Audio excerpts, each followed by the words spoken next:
Nindot kaayo na ang tao na naay Kristo sa kinabuhi. Kay ngano man mga igsoon, kay buhi pa ka, kauban na nimo ang Dios. Pero ang tao na walay Kristo sa kinabuhi, wala niya nakauban ang Ginoo si Kristo, dili pa jud niya makauban dito sa ikaduhang puloy-anan. Layo sa Dios.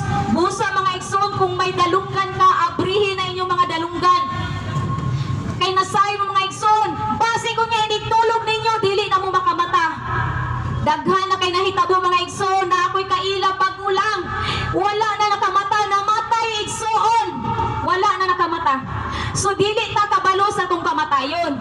Busa nagingon ang Ginoo, pangandam kamo kay bisan wala pa nibalik ang Ginoo, basin ikaw ang mauna kay sa kamatayon nimo igsoon. Pag once ikaw mamatay, wala na higayon maghinulsol, wala na higayon na musampit.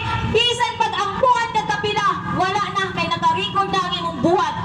Santa muhi ka pag hinulsol, kay inig kamatay, inig balik sa tong Ginoo. Banhawon ka o banhawon ka mga igsoon.